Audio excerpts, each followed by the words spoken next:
Assalamualaikum warahmatullahi wabarakatuh. Kembali lagi dengan saya di sini. Di video kali ini saya akan menerangkan tentang standarisasi jaringan komputer.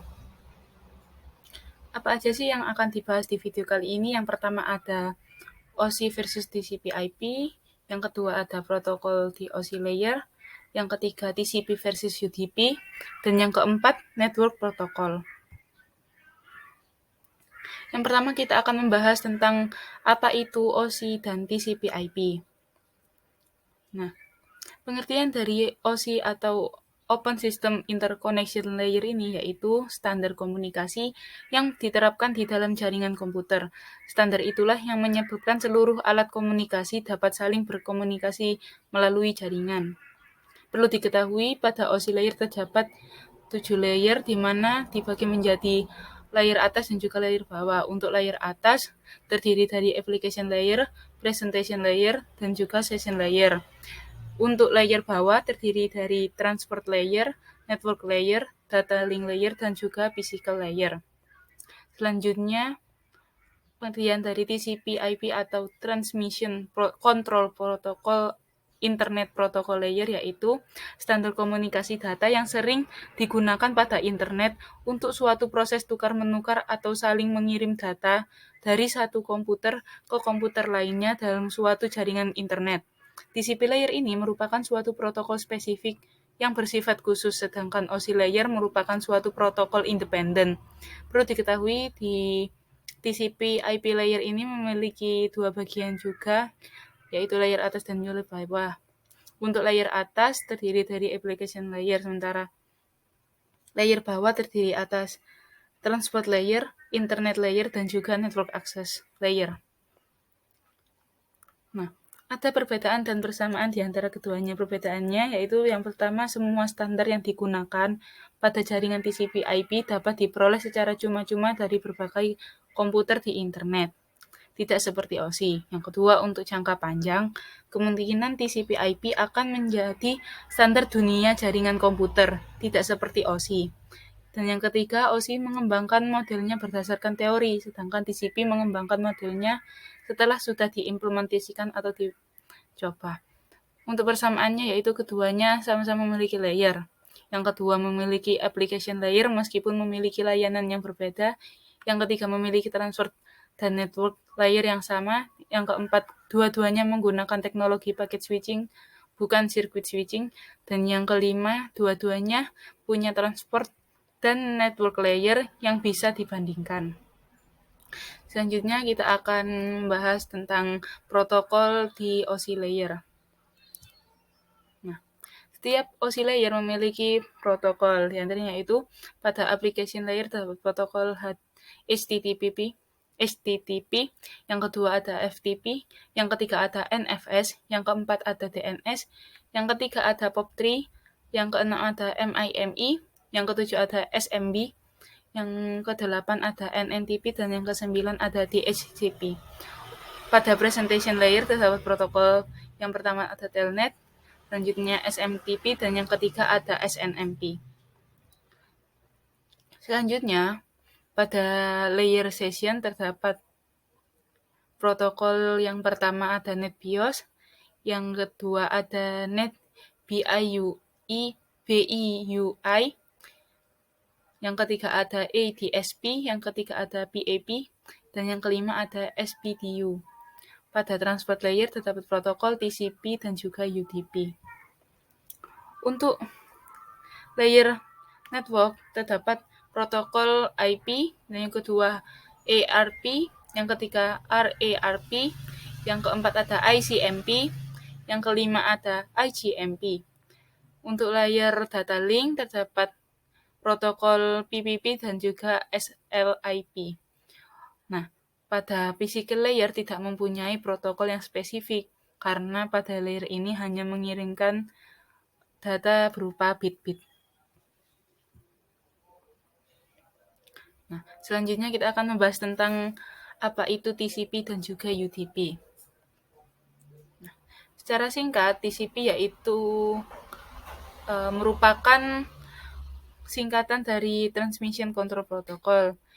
yaitu protokol transport yang andal atau reliable. Hal ini dikarenakan protokol TCP mempunyai mekanisme yang memastikan paket dapat diterima oleh klien. Sedangkan definisi dari UDP atau User Data Ground Protocol yaitu transport layer yang tidak andal atau unreliable, connectionless, dan merupakan kebalikan dari transport layer TCP. Untuk lebih jelas dan detailnya lagi, TCP dan UDP sama-sama terletak pada layer transport baik di OSI layer maupun di TCP IP layer. TCP dan juga UDP digunakan untuk mengirim dan menerima data. Namun, TCP memiliki sifat yang berbeda dengan UDP, yaitu yang pertama bersifat connected oriented, atau harus ada acknowledge terhadap sessionnya dahulu sebelum dua komputer dapat saling berkomunikasi. Yang kedua ada pengakuan session dilakukan melalui mekanisme three-way handshake. Dan yang ketiga digunakan untuk aplikasi yang membutuhkan keandalan tinggi, seperti email, file sharing, dan juga download. Pada UDP bersifat connectionless oriented atau no acknowledge session. Yang kedua bersifat fire and forget atau tidak peduli data diterima atau tidak oleh penerima. Dan yang ketiga tidak menyediakan mekanisme flow control atau tidak dapat dipastikan mana yang akan diterima terlebih dahulu data yang dikirimkan. Dan yang keempat, UDP lebih cepat prosesnya dibandingkan dengan TCP dan lebih efisien. Biasanya UDP digunakan untuk video streaming, DNS, dan lain-lain. Nah, berikut ini merupakan ilustrasi dari TCP dan juga UDP. TCP yang sifatnya yaitu connection oriented, ketika pengirim mengirimkan data, penerima akan memberikan tanggapan apakah data sudah diterima atau belum. Jika sudah diterima, maka akan muncul data diterima. Jika tidak, maka akan muncul pesan error. Sedangkan UDP bersifat connectionless, artinya jika pengirim mengirimkan data, pengirim tidak memperdulikan apakah datanya sudah terkirim atau tidak. Nah, di bawahnya ini merupakan ilustrasi dari konsep TCP sifatnya yaitu three-way handshake. Selanjutnya kita akan membahas tentang network protokol. Nah, sebelumnya apa itu protokol? Protokol adalah sebuah aturan atau standar yang mengatur atau mengizinkan terjadinya hubungan, komunikasi, dan perpindahan data antara dua atau lebih titik komputer. Nah, berikut ini beberapa protokol yang ada pada network protokol. Yang pertama ada Serial Line Internet Protocol atau SLIP, yaitu merupakan protokol yang memungkinkan pemindahan data IP melalui saluran telepon. Yang kedua ada Simple Mail Transfer Protocol atau yang biasa disingkat dengan SMTP, yaitu protokol yang umum digunakan untuk pengiriman email. Yang ketiga yaitu Hypertext Transfer Protocol atau HTTP, yaitu protokol yang digunakan oleh World Wide Web atau WWW. Yang keempat ada Telecommunication Network atau Telnet, yaitu protokol jaringan yang digunakan di koneksi internet atau local area network. Yang kelima ada File Transfer Protocol atau FTP, yaitu standar untuk transferan file komputer antar mesin-mesin dalam sebuah internetwork.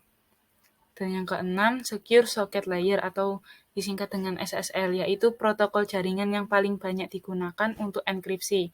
Ditambah lagi, SSL digunakan tidak hanya keamanan koneksi web, tetapi untuk berbagai koneksi atau aplikasi yang memerlukan enkripsi jaringan end-to-end. Sekian video kali ini. Sebenarnya masih banyak yang dapat kita bahas, namun karena keterbatasan waktu, sekian dulu. Anda dapat mencari apa saja yang kurang dalam video ini di internet jika kurang jelas. Terima kasih telah menonton video ini sampai selesai. Wassalamualaikum warahmatullahi wabarakatuh. Jumpa lagi di video berikutnya.